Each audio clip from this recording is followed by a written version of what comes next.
had a best friend. We were like sisters. Like, she needed a new car, right? So yeah, she didn't have enough credit. Just my best friend. Like, them couple times she did my hair for free, I know if I needed a car, she probably would have signed for me too. Like, I'm going to sign anyway. If you're around me, we all need to be elevating. You feel me? If I see you want a car, if I can help you get a car, I'm going to help you get a car. Like, good morning, y'all.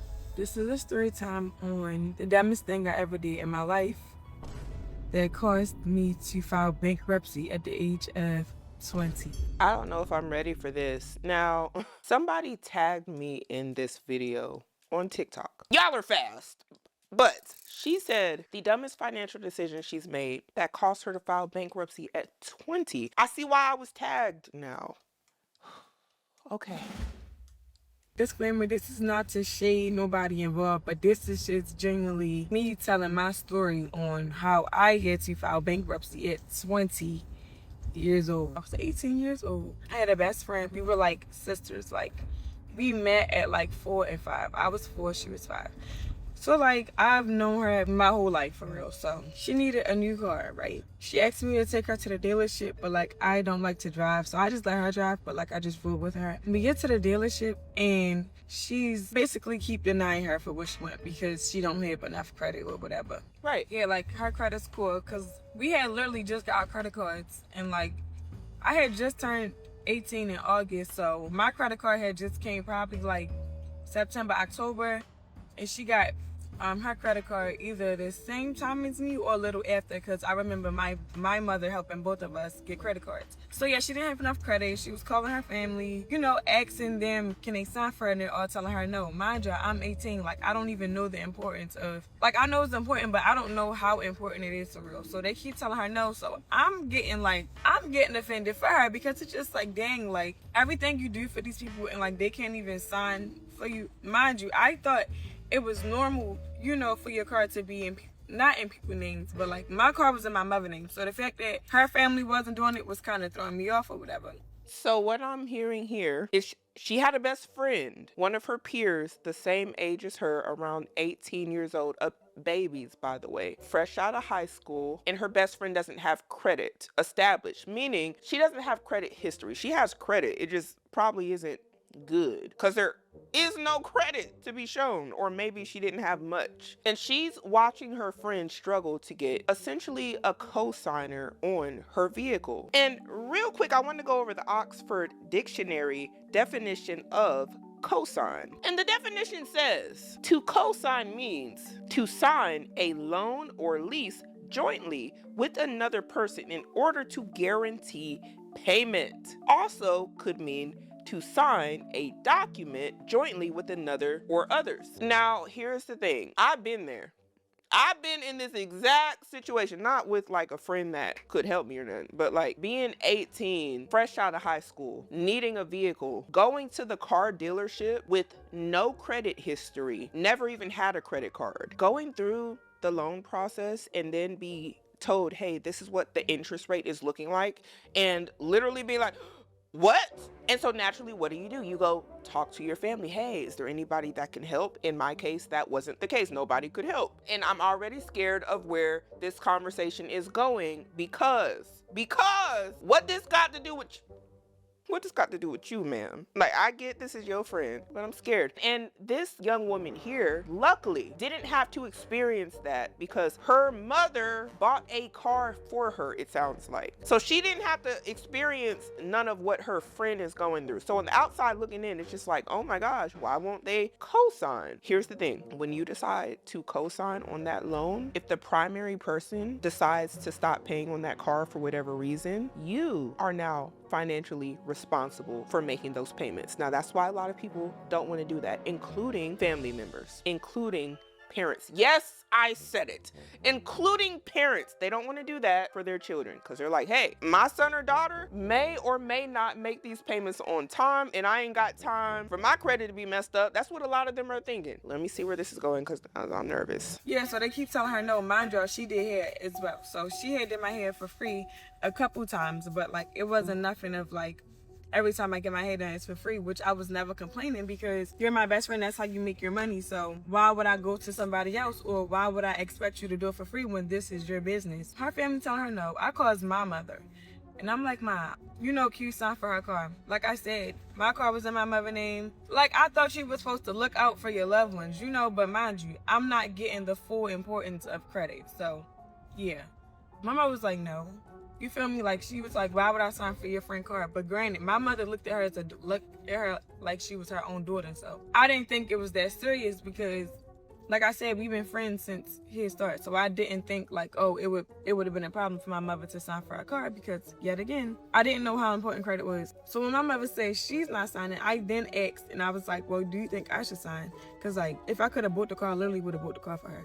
My mother was like, no, like, don't ever put nothing in your name for nobody. Like, don't do that. I'm like, my mother don't know what she's talking about. Like, now, parents, honestly, this is kind of stressful hearing. You want to know why? And I don't know this lady's mother. I'm not saying she is a bad mother by any means. I am just pointing out what better opportunity to teach your children the importance of credit and why you shouldn't do certain things, or when it makes sense to do certain things if you understand as the adult. This girl is she was a baby. I expect her not to understand unless her parents taught her.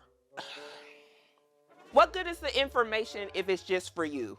Right? Because then your kids go out in the world and then they're like, I don't know why that's a big deal. Nobody told me. And then you find out why it's a big deal. But you know who knew why it was a big deal? The mother. Now her mom may have told her. Some kids catch amnesia. I wasn't there. So I'm not here to take sides. I'm just saying, if you have children and they're wondering these sort of things, you're the first teacher, not the teachers at the colleges, at the high schools. You are the first teachers. If you have a basic understanding, give the knowledge to your kids. If you don't, YouTube. We got all these resources. Now, there really is no reason not to explain these sort of things to the children. And I'm saying children because I'm referencing her when she was 18, a kid. And ma'am, do you got on a seatbelt? Because I see you driving, you whipping that thing. Okay, I'm listening to the story, but I don't see no strap. Where the strap? And I didn't take out my magnifying glass, I still don't see it. And ma'am, you look like you holding the phone while you're driving. I need you to put safety first, okay? Every life is precious. Click it or ticket. how you gonna tell me not to sign for my best friend car? Like, that's my best friend. Like, them couple times she did my hair for free, I know if I needed a car, she probably would have signed for me too. Like, I'm gonna sign anyway. I'll sign for this car, yo. I signed for the car. Cause like, you're my best friend. Like, if you're around me, we all need to be elevating. You feel me? If I see you want a car, if I can help you get a car, I'm gonna help you get a car. Like, well, not now, I wouldn't help you get a car unless it's my daughter. But yeah, like, I'm just that type of person. Like, I just like to help my friends out. If I love you, I would do anything for you, you know? That's the thing about, we all been young. That's the thing about being young. You really don't know why you shouldn't be doing what you're doing. And you just trying to be nice. You're being like, I commend her for trying to be a good friend. I do. I really wish somebody would have explained to her why this was a terrible idea. Whether her friend is responsible or not, and I don't know if she is. I don't care. It's still a bad idea. So I signed for the car. No, she did not ask me, or she did not ask me to do it. I just thought that I was being helpful, you know, being a good friend.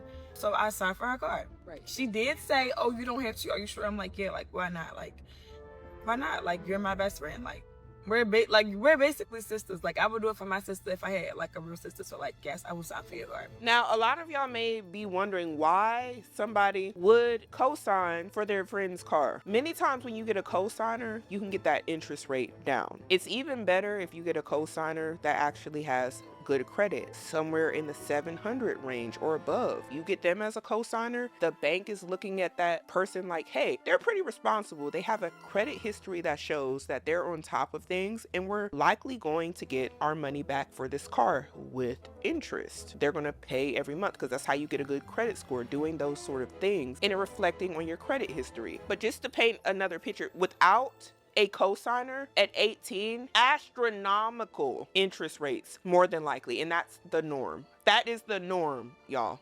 It happened to me too. So I'm talking from experience. That is normal without a cosigner. So essentially you will be paying more every month. You already probably ain't got much money because you're a baby. You're like 18. What money you got? She was like, oh, like, I owe you so much. I'm like, girl, you don't owe me nothing. Like, I didn't do it like to get something in return. I did it because I wanted to. I wanted to help you out. Right. Okay, boom. So that was what, January, I believe. So by the time October came, my current car was having problems. And like I said, my car was in my mother's name or whatever.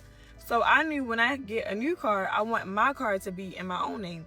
And my job, when we was at the dealership, I asked him, like, so if I wanted the car out my name, I'm thinking I'm asking all the right questions. It was just two girls at a dealership. Like, we dumb. He already know we ready to go for real. So I asked him, like, well, how would I be able to get the car out of my name if I no longer want it in my name? And he made it seem so easy, like, oh, you just got to refinance. My job, we're 18 and 19. Of course, the car salesman told two kids that didn't know anything. Yeah, it was like easy money. Just come on by, just do a little refinance. Probably didn't even know what refinance meant because they're 18. Swindled them. Got that car loan though. Made sure he did that. Probably got it through their car dealership too. Probably got that sort of loan from her friend, which also is an incentive for the car salesman, but I'm not going to get too deep into that right now. I would not advise anybody when getting their first car to go by themselves. Oh my gosh.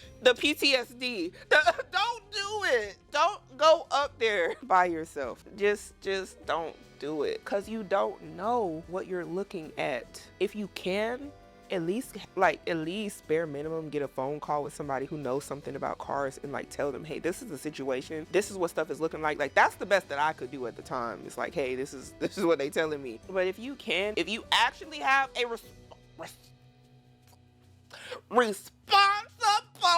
adult, bring them. Don't bring the person who just like cars and gonna be like, yeah, you know what, it got leather seats. Do it got a sunroof? Don't bring that person. Bring the person who is gonna be like, hey, what's the interest rate? Can we get a pre-approval through a credit union for cheaper? Get you one of them people that understand this sort of verbiage so they can talk to the car salesman, so you're not a walking lick, so the car salesman doesn't just run over you. And I'm gonna say it, ladies, young women. Please, if you don't know about cars, stop going in the car. Bring somebody that knows something. All the carsmen and women watching this video, the salesman, please comment down below and tell these people they are a walking lick. Like, some of y'all gotta be retired, I'm sure, watching. Y'all are a walking lick. Young and a woman? Oh, you're the best thing they've seen all day. They love when y'all come in there and don't know nothing but peanut butter seats and somewhere to put your Stanley cup and your Labubu. They love when y'all come in. You don't care nothing about gas mileage. You ain't asked nothing about the maintenance. You ain't nothing, no warranty talk, nothing. No negotiation. This is why I'm saying bring somebody, because with age, not all the time, but many cases, comes wisdom and experience. And hopefully the person you bring has positive results with vehicles. Look at what they've done with their vehicle and be honest. Don't just bring anybody. Bring a financially educated adult, or talk to one. It could even be your teacher, an adult you trust, because they peep game faster than you. I think she was 19. Yep, we're 18 and 19. So he making it seem like it's just so easy. I'm like, okay. He was like, all you have to do is refinance, blah, blah, blah. I'm thinking you could just do it. But to refinance, you have to have the credit to do it. Like, with no credit, you cannot refinance a car. Like, it's not going to work. I didn't know that. So like I said, October coming around, my car is having problems. So like I said, I knew I wanted my next car to be in my own name. So I texted her like, hey girl, can we work on getting your car out of my name because mine is having problems? And she said, yes, we can look into that. So she never looked into it. I never looked into it because she already was going through some other stuff. And it's just like, I'm not trying to kick you down. Like, you already going through something. I'm not ready to add this on top of you going through something. Right. So boom, we end up falling out that March. And that's why. Also, not the only reason, but also, if you fall out with your friend, guess whose name is still on that loan and obligated to make those payments, even if she don't make the payments? You. Of the following year, we end up falling out. The fallout was not even, you would think it, we found out about the car, but I didn't really, that really wasn't, my priority type of thing. I was more worried about the friendship than I was worried about my credit or whatever. So, yeah, we end up falling out, and our last day of talking or whatever, I was just like, just get the car out your name, and like, like, I no longer have any grace for you, like, like, just get the car out my name. The friendship is long gone, just please get the car out my name, like, that's it, that's all. So now, like, months is going by, like, we're not in communication, but like, like, she's dissing me, I'm dissing her, like, it just like a lot of like shadiness on the internet or whatever. But while this is going on, the car payment is not being paid. So I would text her, like, hey, being smart, like, hey, I see you got a lot of time on your hands because you're steady dissing me, but like, what are we doing about getting a car out of my name? Like, you have time on your hands because you're dissing, but like, did you fill out a refinance application? Or like, when she would get tickets, I would send her tickets like, hey girl, you have tickets. But she did tell my mother once we like fell out, like, oh, I'm not talking to her no more, like, I will only talk to you about the car or whatever. But once we had that big falling out, my mother was disappointed in us because it got real bad. Like, it was all on the internet. Like, it was too much. So it was all on the internet, and my mother said like she was disappointed in both of us because, like I said, my mother looked at her like a daughter. So my mother put us in the group chat like, hey, I'm really disappointed in y'all, nothing even happened for it even to get out of hand like this, like, y'all doing too much for real. She ignored my mother, so I guess that's probably when a disconnect came in with her and my mother. I guess that's when she stopped liking her or whatever, like, I don't know. But then after that, my mother would text her about the car, and she stopped responding about like the tickets and stuff. So yeah.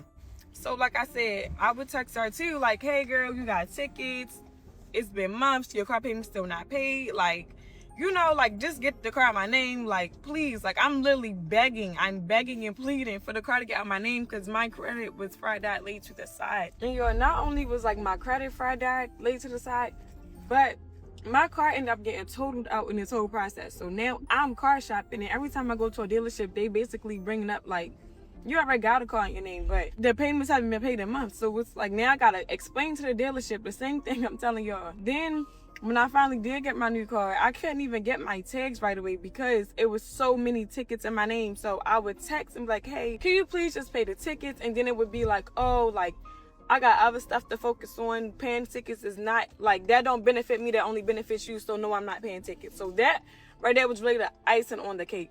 So I had started like getting real mad or whatever. Like, I was so blown because it's just like, I just want this chapter to be closed, but it just can't because like, you're just like holding me up, bruh. And ma'am, I hate to say it, those your car payments now, that's unfortunately how the creditors look at it. She stopped making them payments, and what it meant when you became the cosigner was, unfortunately, you are also responsible for those payments because it's in your name also. And what's crazy is she's talking about tickets. How the tickets in her name? Because again, the tags, the registration, the car is registered probably in both of their names. So she can't get her to pay anything, and guess who's taking the hit? And like she said, she totaled her car. Now you go to the car dealership, they looking at you like your credit is dusty.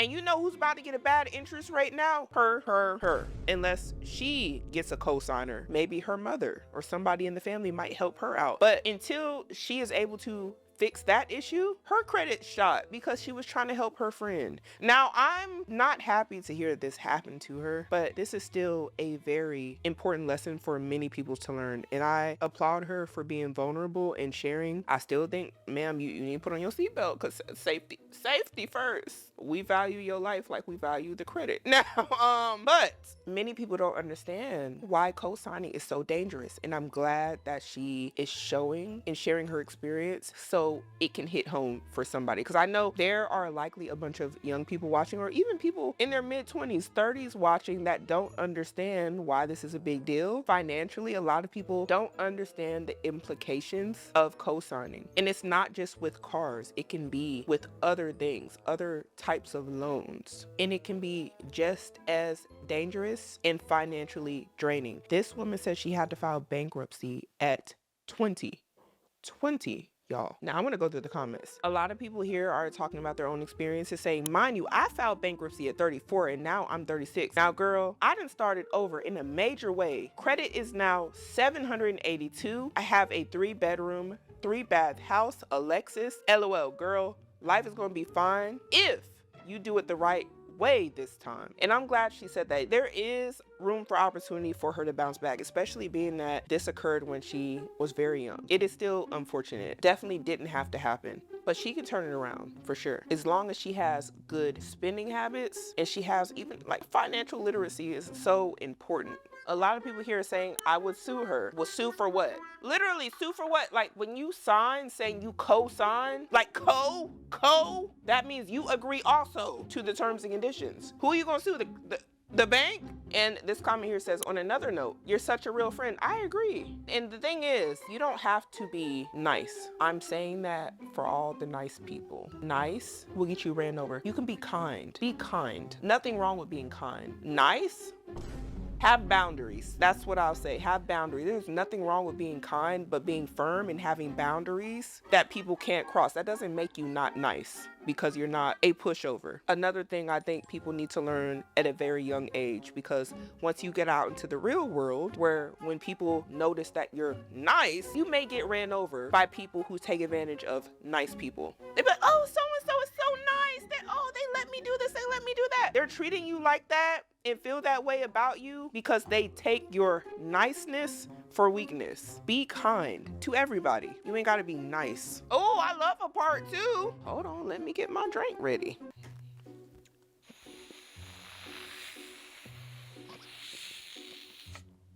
I'm on empty. So like once she basically told me like she was not paying tickets because it didn't benefit her, it only benefited me, that's when like I just was like, this, excuse my language, but this has got you in today. Like absolutely not. I'm basically like going off, not on my mother, but like, you know, like I'm just like, I'm heated, I'm frustrated. And my mother basically was like, well, nobody told you to do this, so you need to calm that attitude down right now. So, but my mother was like, just calm down. Cause mind you, my birthday was coming up. So like I had a birthday trip planned and my mother was like, just calm down. Like when we come back from the trip, we will get this handled. Like you need to just focus on your birthday. Like just you bring this on yourself, so you need to calm down. Like don't be mad at nobody but yourself, because I told you not to do it, so you need to calm down. So I calmed down. So then when I got back from my trip, I had to file bankruptcy, y'all. My parents, they found me somebody that can do like the consultation. Mind y'all, filing bankruptcy was, I want to say it was like $600, and my mother said that's actually cheap to file bankruptcy, y'all. Filing bankruptcy was so expensive. It was so freaking high. I was so mad because it's just like I'm paying all of this money for what? Like I was so annoyed, but it all worked out though. And most of the time when I hear people say they filed bankruptcy, it'd be thousands. On the lower end, I think I've heard maybe like $1,600, but easily. And one of the more common numbers that I've heard is around $5,000 for bankruptcy. So 600, girl. And she said that was expensive. That just goes to show you when you're younger how you really ain't got it for any financial mistakes. This is why it's so important when you're young to shake bad financial decisions like a basketball player, because it only takes one mess up to set you back several years. And this is what I'm talking about. It only takes one time for you to do something really big. And then cars are very expensive, especially for people who don't make that much money at a young age, and for an item that costs a lot, like a car. Cars aren't cheap. So yeah, like at 18, you don't think $20,000 will set you back? $30,000? When you ain't never even seen $30,000. That's why you have to be very careful. So I end up filing bankruptcy. The car, they end up taking the car or whatever, probably like a couple months later or whatever. But I didn't tell her like, oh, I'm filing bankruptcy, because it just was like, I'm not even going to keep talking to you, because every time I try to reach out to you, I get triggered, and it's making me miserable. And I'm not even a miserable person. Like if you know me, I'm not miserable at all. So I'm not even going to reach out no more, because I'm genuinely getting triggered every time I reach out. Like I'm not, like I'm done. So the car ended up getting repoed because I filed bankruptcy. So I thought it was over. Like, yes, the car's finally gone. Nope. It was not over, y'all. Debt collectors? Mind y'all, like I said, she had tickets in my name. The tickets was probably about $800, if not more, but like $800, y'all. So my mother literally had to lie and text her, because mind y'all, she was never responding to me or my mother. So my mother literally had to lie and text her hey, if these tickets aren't paid by this date, we will be taking you to court and you will be getting sued. You will be paying for Jada. What? Like, it was like, we threw in there, like, you will be paying. She basically, Jada gonna be suing you for $1,500. Like, just pay the tickets or you gonna really have to come out of pocket for some money. Mind you, we ain't had no lawyer, but we had to lie because, like, she didn't respond to us texting respectfully, so we just had to razzle dazzle it. Like, girl, pay these tickets or you're gonna get sued. But mind you, I really didn't want to sue her because it's just like, that's gonna cost even more. I'm gonna have to pay even more money, not you. Well, you're gonna have to pay the money, but like up front, I'm gonna have to pay all of it, not you. Like, all of them fees was gonna fall on me up front or whatever. But if I was to sue her, it would have been for like emotional distress because I end up being pregnant or whatever. Well, I end up getting pregnant like in the midst of, this. Then it would have been, she would have just been paying the fees that I had to pay to file bankruptcy because that was very expensive. Then it just would have been a bunch of fees on the top of fees. So my mom had to make up this whole lie and say, like, basically, we're not playing no more. If you don't pay these tickets, girl, you're getting sued. But just please pay the tickets so nobody have to go through that. So the tickets did end up getting paid. But then, by the tickets taking so long to get paid in the first place, because they didn't get paid till like a year later, by them taking so long to get paid in the first place, another flag or something got thrown onto the card. So when I thought it was over, it still wasn't over because something else literally still had to get paid. But it's finally over. And that's the only reason why I'm telling the story, because it's finally over. Tickets are paid. My credit is fried died, but it's not laid to the side. It's trying to get back to where it needs to be. But more of the story, never sign your name for no one. I don't care if it's your mother, sister, brother, cousin, boyfriend. If they don't have the credit for it, and it's not even like me being shady, but if they do not have the credit for it, do not sign, because at the end of the day, that's your credit on the line. So just don't do it. Like, just don't do it. Just don't do it. And I agree with her almost. I can understand doing it for kids, but I also think that there's a better way to go about it. A lot of people, when they turn 18, if they've had a parent who was preparing for their child to be an adult, understanding, hey, when my child turns 18, they're going to want to maybe get an apartment or get a car or something like that. A lot of parents prepare by making their child an authorized user on their credit card, and that parent who is responsible with good credit, only the good parents with good credit who are financially responsible, they'll get a credit card, call up the credit card company and say, hey, I want to make my child an authorized user. Some people do this about 5 years before their child is turning 18. And what happens here is the parent is charging things to the credit card, not with the intention of not paying it, because that's dumb. That's dumb. They are intentionally paying off the credit card every month. And in turn, this helps build the child's credit. So then when the child turns 18, the child isn't going to the car dealer like, hey, I don't have credit. Did you know I didn't have credit? And then the parents be like, yeah, everybody has bad credit when you're 18. No, that's not true. And you just may not know there are ways you can help. That's why I'm bringing it up. A lot of parents do that, and when their children turn 18, they're able to go get a car loan, and their APRs aren't going to be in the teens. Perhaps they might be in the single digits, because when the car dealer or the credit union or whoever is starting the loan process for that 18-year-old, when they pull up their credit history, they actually have credit history, and it's showing on-time payments. It's showing, hey, you make your payments on time, and guess what? Guess who it came from? The parents who had foresight to prepare that for their children, which in turn helps everybody. Now, there is not a need for a cosigner for your 18-year-old child. Many people don't know this. Now, this isn't financial advice. Do what is best for you, and always do your own research. But this is true. You can do this. I know people who do it right now. And I believe this is a great way to set your children up for adulthood. Now, if they wreck the credit that you helped build and you got them a great credit score,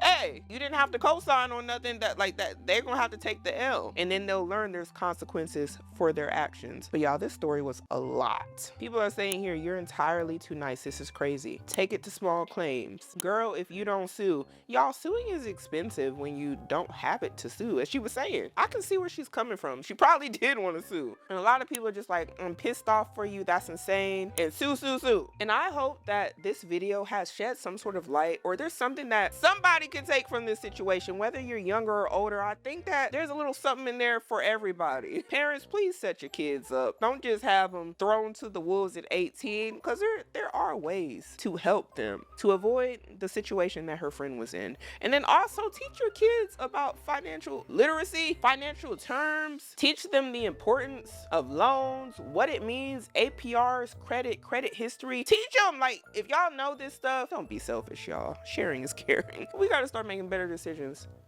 today in order to have a better future.